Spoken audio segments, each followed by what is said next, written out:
podcast, man. This is what I've been working on for a while. It's been taking a while to get it up, but yeah, we're super excited about this. The entire goal of this podcast is to help prepare you guys for college baseball. Some stuff that you might not know goes on behind the scenes, and we're just trying to help you not make the same mistakes I made. And ultimately, we're just trying to help you enjoy the game and get the most out of your career. So today, what we're going to be talking about, there are a lot of dudes in the portal. There are thousands of them. We're not judging. I've been there. But we want to help you guys make sure that you know what you're getting into, and we're going to help maybe explain some of the causes as to why some guys bounce out. So yeah, I mean, you should kick this thing off, man. Yeah, sounds good. I guess looking at the portal, I mean, the portal just is what it is. It's so easy for guys to bang on this generation.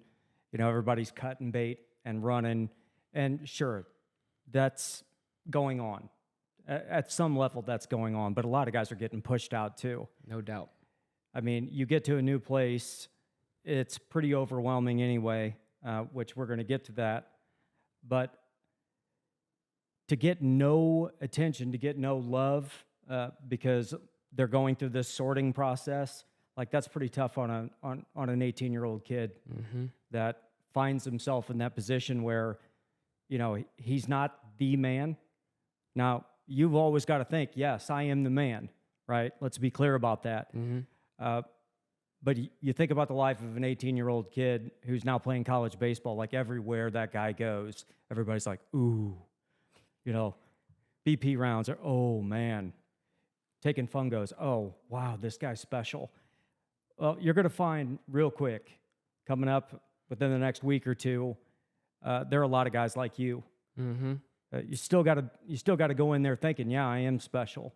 But you can't expect the environment to help you feel special. Yep. Because it just isn't going to be there. It's not going to happen. That's so important, dude. And that's, I mean, every player, every 18-year-old kid, shit, even sometimes transfers go in and they have this idea as to what it's going to look like, right? I mean, I've been there. We visualize everything in our lives, right? But they have this expectation, and if it doesn't meet their expectations, then sometimes, oh shit, you know, where am I?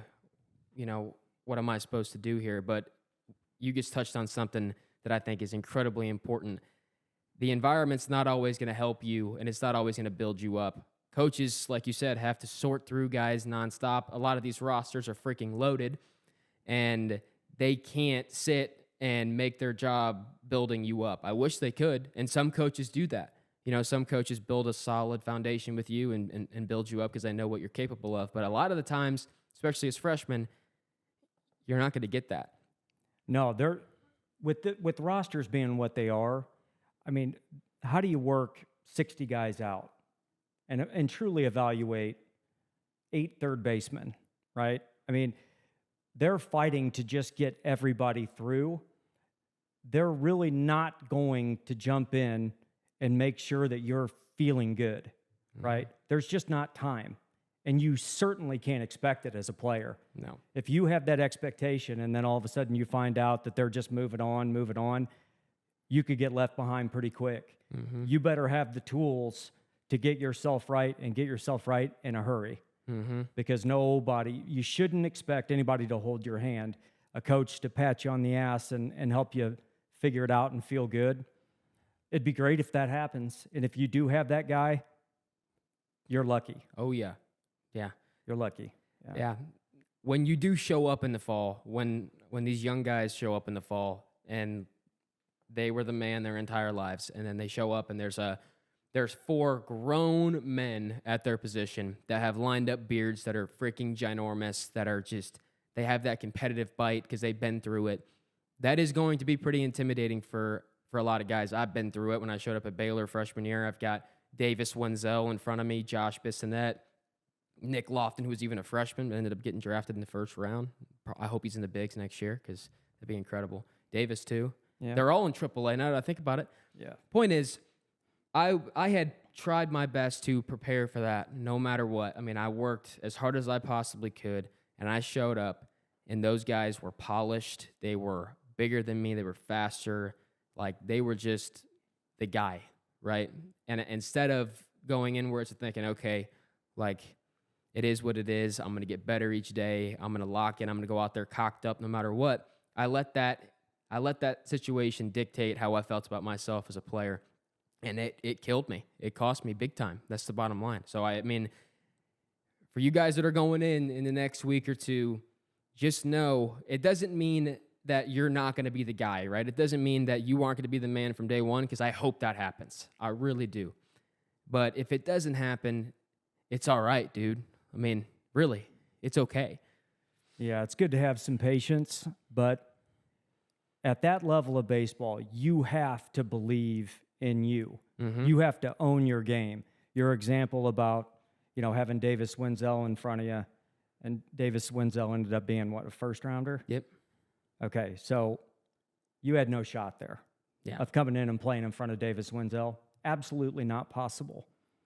But the mistake you made is you started trying to be Davis Wenzel. Yep.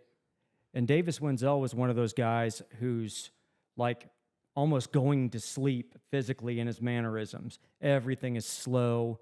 And dude, he was so good at that. Oh, yeah. He's as good as that as anybody I've ever seen. But I show up to watch you, and I see Davis, and you come in behind him, and you're slow, and you're taking on his energy and his mannerisms. And I thought, oh, shit, he's in trouble. Because you were the opposite of that guy.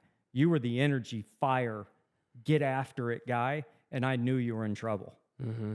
And that's easy to do, though. The temptation is, okay, well, he's better than me. I can feel it. The temptation is, okay, well, I'm just going to start doing it like he's doing it.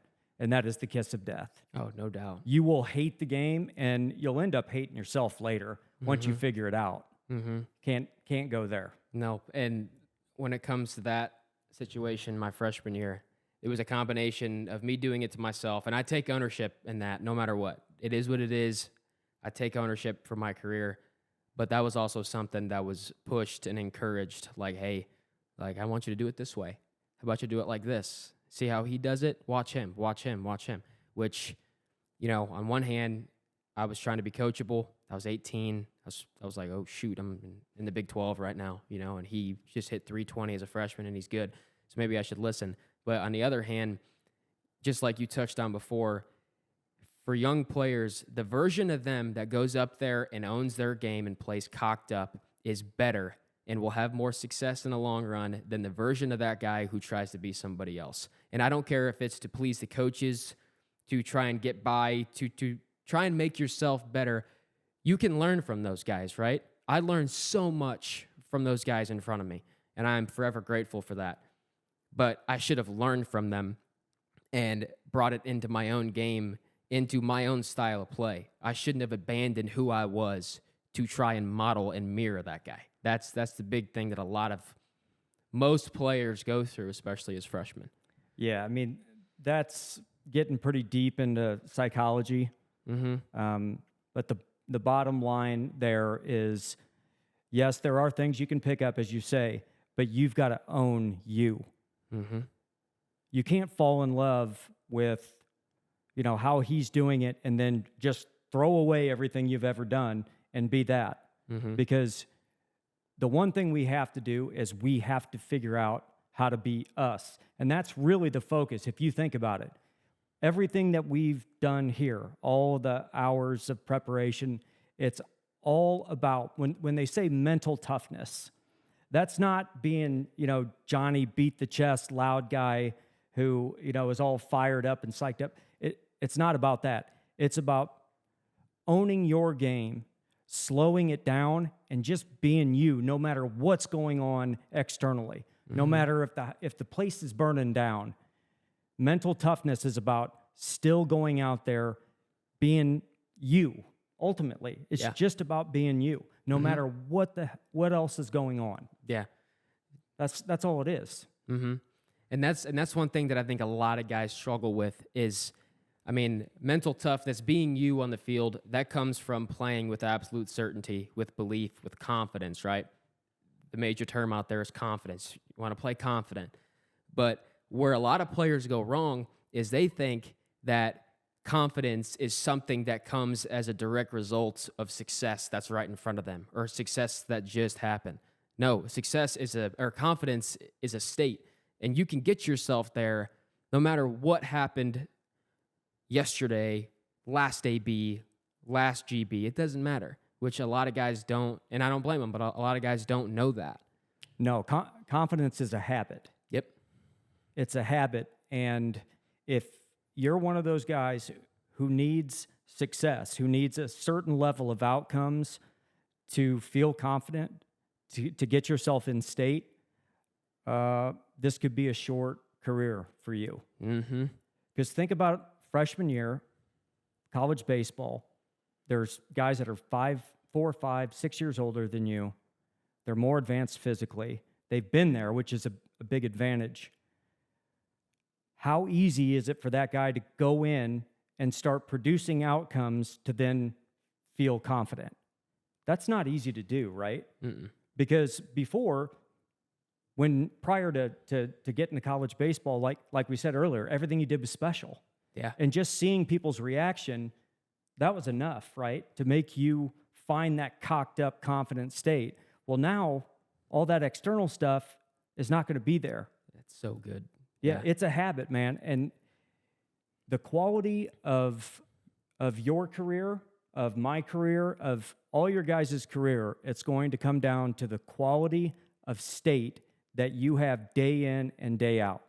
And if you need excellent results or to hit 300 or to start to feel confident, I don't know, man. Good luck, dude. Yeah. Yeah. Now, okay, so you just touched on state, right? We should dive in a little bit because a lot of guys are going to appear like, what the hell is state, right? So you want to dive into that just a little bit? Just a quick little brief message on it? Yeah, when we say state here, we're talking about the state of our mind and the state of our body, how we feel, essentially. Mm-hmm. And we've all got that cocked up, confident version, right? We've all got it. We can look back and find times when we remember being that guy. But that was when we were special. Like I'm thinking about your guys' career now. That was when we were special. Yep. So it was easy to find that. Mm-hmm. Well, state now, what we're trying to do here is give you the tools to put yourself there even when the outcomes haven't been there. Yep. Yeah, perfect. That's what we're after. Yep. Right. And I've touched on that just a little bit, actually quite a bit on my social media accounts, talking about how to get yourself into state when stuff's not going your way. And one thing that I do want to make this known, and it's really important, that you can change your state by making a massive change to your physiology, your body language, right? Every player hears body language after they make a mistake, and they're like, all right, piss off, coach, whatever, dude. But you can make a massive change to your thoughts, to how you feel, by making a massive change to the way you carry yourself. So I think that's really important for players when they go in this fall and they have, indie workouts with infielders or BP hitting 100 off the machine. And you might not do incredibly well, or you might. But if you don't, and you let your body language break bad, and you stay there, that's how you have a massive decline in your state, and it's kiss of death. Oh, I agree. And body language to me is incomplete. It doesn't go deep enough, because if I'm a player who just got absolutely lit up during team defense, I can still carry myself with what the coaching staff thinks is body language, right? Decent body language. Mm-hmm. But you can still then be simmering on the inside and be a red ass and be pouting and putting yourself into a worse state than you would be if you actually used your physiology, used your body as a tool to then put yourself in what we call peak state. Right. Yeah. Do you get what I'm saying there? Oh, 1,000%. Body language doesn't do it. That's why guys are like, yeah, whatever, dude. You know what I mean? It's more than that. A shift in how we use our bodies. is the fastest way to change our state. So let's just say, think about it like this. Think about a guy who, for whatever reason, is down. You've been down, say, just imagine you've been down, although you're never down. A guy who's been down, mom and dad says, hey, you know what? Go outside and do something. They say, go work or go work out.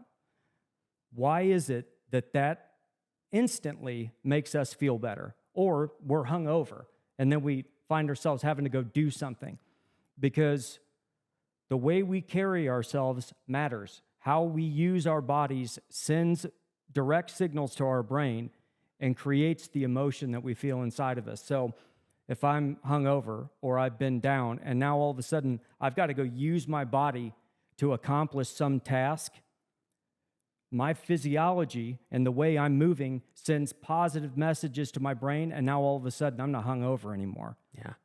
Or I'm not down anymore because I'm not sitting there and just sitting in that filth and misery. Mm-hmm. I'm using my body in a productive way, and those signals just overpower all that BS that I had going on before. Yeah. It's a hugely powerful tool. Now, let me ask you this. So I'm thinking of, let's just say, for me in my career when I was playing in the KCL, right, in that first summer, and my back was absolutely killing me. And then as soon as I would get in that game, I would play the entire game, and then it's the ninth inning, and I sit on the bench, and I'm like, oh, dude, now it hurts. But I didn't pay attention to it. I didn't feel it a single time that entire game. That is the same concept, correct? Yeah, it's the power of the human brain. I mean, there is absolutely nothing more brilliant, complex, and amazing as a human brain. But our brain has the ability to give us what we need to push past all that. Mm-hmm. And when we use our bodies, because you're in pain before you start the game, Yep. but you force yourself to act as if it's not killing you, right? Mm-hmm. So you go out there, you engage, you're carrying yourself well, you're totally in it. And now, because you've shifted your focus, you've gotten yourself in state through your physiology, now your focus is on the baseball. It's not on you. It's not on your back. Mm-hmm. It's on the task at hand. It's on beating that guy across from you. So you don't feel the pain anymore. Yeah. Yeah, it's brilliant. That's what's happening. Yeah. And going back to what we had talked about earlier about like body language, right? And how you feel like, or you say that it's incomplete.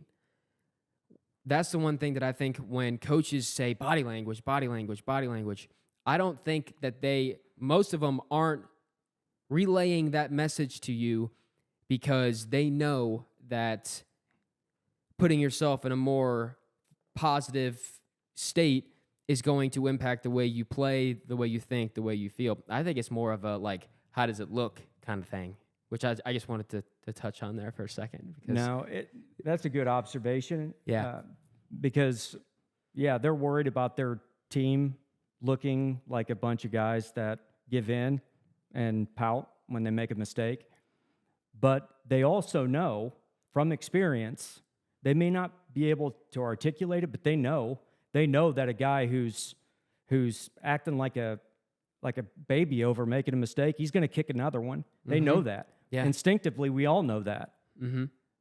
Because if we act as if, we're more likely to be successful because we're not sitting in all that fear and, oh no, you know, don't hit another one this way. Yeah. They know. Yeah. Their And- experience, they know. Yeah. And that's just going back to it, freshman going in, like when you get in there for team workouts for your first inner squad, if you do make a mistake, carry yourself as if it never happened, right? Just keep yourself cocked up like, oh, okay, like, yeah, I just made a mistake, but please hit me another one. Like, watch how easy I make this look. You know, watch me bury you. That is the mentality that you have to have, especially as a freshman, because if you do, you are going to separate yourself from everybody else. And honestly, how many guys, how many players that are even sophomores that aren't everyday guys carry themselves like an absolute dude? I mean, I played college baseball for 4 different programs for 5 years, and there are a lot of them that did, but there are a lot of them that didn't, you know? So that is a great way to separate yourself as a freshman, because it not only shows that you have that bite and that belief, but it shows that you're super mature. You know what I'm saying? Yeah, yeah. I think every coaching staff wants a team full of guys that are humble, right? Hungry, humble, and that's great. Be super humble when you're in the dugout, when you're in the locker room, when you're out and about socially. Be humble, but internally, that dialogue's got to be very, very different. You cannot be humble in your own mind when you're seeing yourself and how you fit in. You got to be the exact opposite of that. So we talk about, using your physiology to get in state. How'd you do it? I mean, specifically, you got to get cocked up, right? Not just body language enough to skate by and not look like a baby. Think about, how did you carry yourself? How did you walk? How did you speak? How did you, the set of your face, when you're on fire, how did you carry yourself? And when you need to make a state change, go back and act just like that. Carry yourself that way, right? That's how you've always done it. And that's so important, because I think sometimes when we talk about making a massive change to our physiology, right? I think some players, based on the messages I've gotten on social media, have been like, okay, but what if I play better when I'm super calm? And that's the whole point. Go back to the way you carried yourself when you were absolutely on fire. Go back to all those mannerisms, how you felt,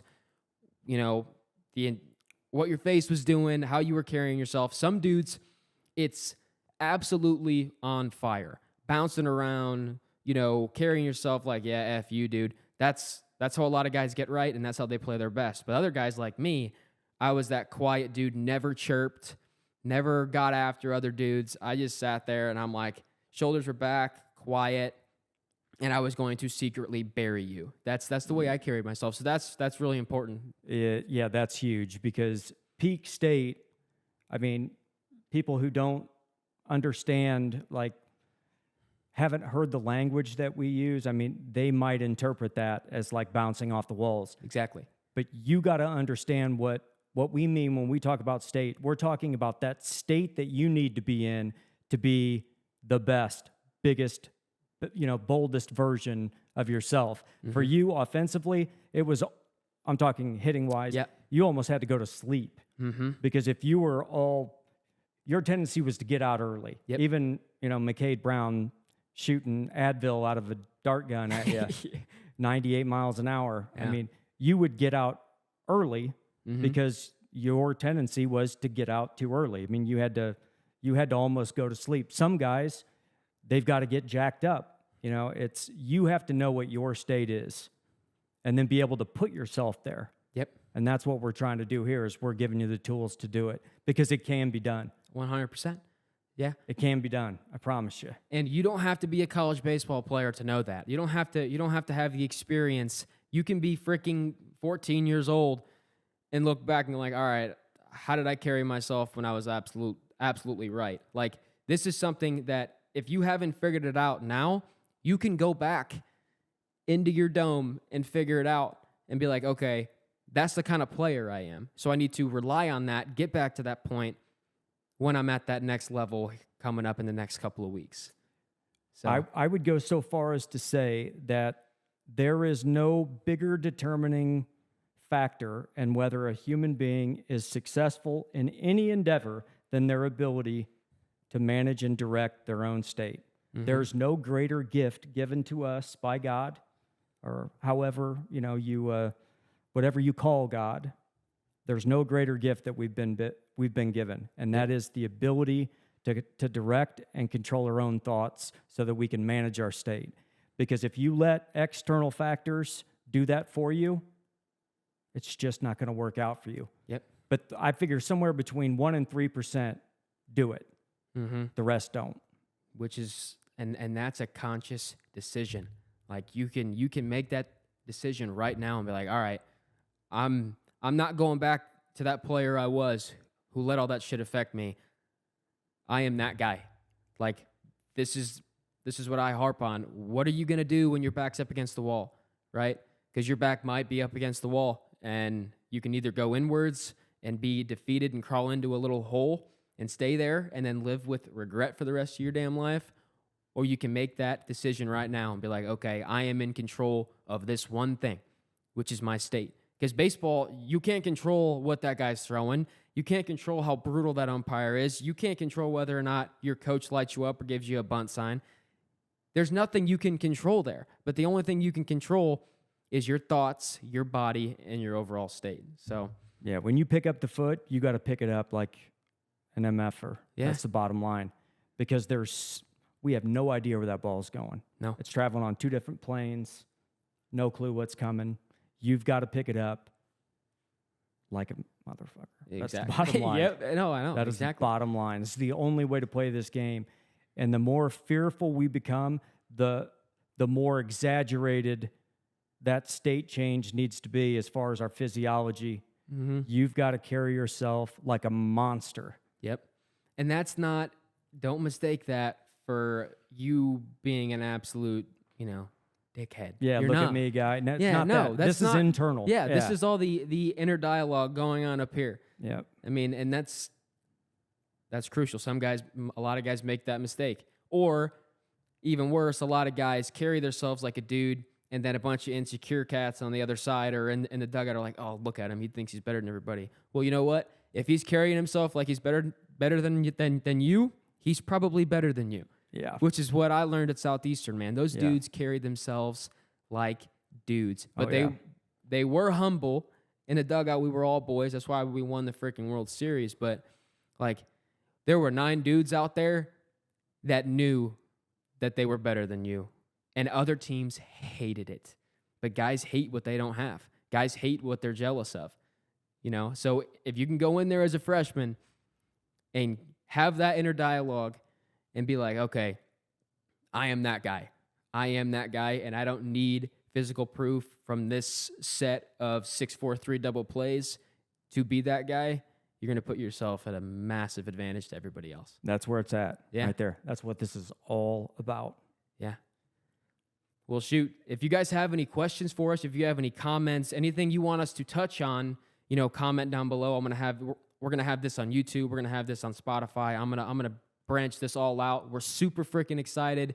We're going to be posting every single week, and we cannot wait to have you guys along for this ride. And if you guys are going into college baseball over these next couple weeks or even high school baseball, good luck. Be that guy. Don't worry about looking a certain way. Go be that dude. Yeah. So, Dick in the dirt baseball. no doubt. All right. Thanks, guys.